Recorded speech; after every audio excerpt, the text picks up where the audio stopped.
पहले तो शुरुआत में यह समझ लें कि किसी भी जीव की हत्या करके उसका मांस खाना किसी धर्म मजहब में उचित हो सकता है, पर अध्यात्म की दृष्टि में यह गलत ही माना जाएगा।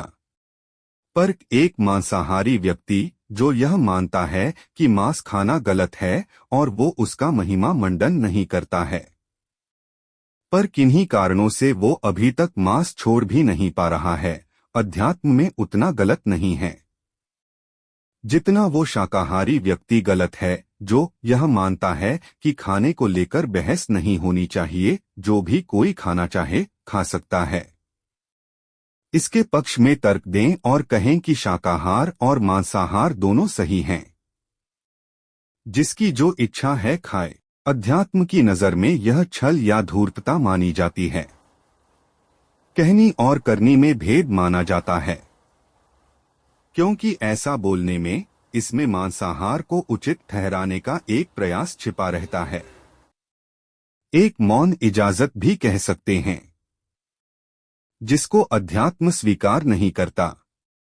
अगर आप अकेले मांस का सेवन ना करके किसी जीव की हत्या में शामिल नहीं हो रहे, पर अगर मांस खाने को भी गलत ना बोलकर एक तरह की स्वीकृति दे रहे हैं, जिससे अन्य चार भी मांस खाने के लिए प्रेरित हो जाते हैं, तब आप बिना मांस खाए भी उन जीवों की हत्याओं में शामिल हो जाते हैं। इस चीज को स्पष्ट करती एक सन्यासी साधु और एक वैश्या की कथा है। एक साधु की कुटिया के सामने एक वैश्या का कोठा था। जाहिर सी बात है कि वैश्या के पास उसका तन पाने के लिए ग्राहकों का झुंड आता था। तो साधु की कुटिया पर उस प्रभु की चाहत में अनेक श्रद्धालु आते थे, जिस कारण वो साधु हमेशा चिंता में रहते कि यह गलत हो रहा है। एक तरफ प्रभु भक्ति और दूसरी तरफ पाप, यह सही नहीं है। मैं तो काम को जीत चुका हूं, पर यह वैश्या तो काम और पाप में बुरी तरह से लिप्त है जो मेरे सामने रहती है।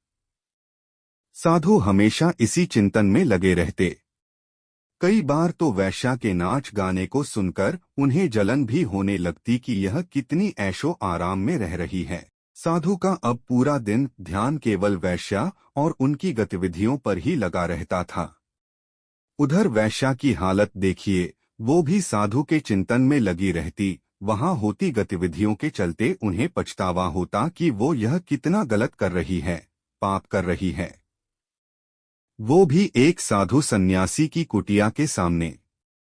वो वहां होते हवन कीर्तन को भी सुनती रहती। उनका ध्यान साधु की कुटिया की गतिविधियों पर बना रहता। एक दिन दोनों की मृत्यु हो जाती है। तब साधु को नर्क और वैश्या को मोक्ष मिलता है। तो साधु यमराज से कहते हैं कि यह तो अन्याय है।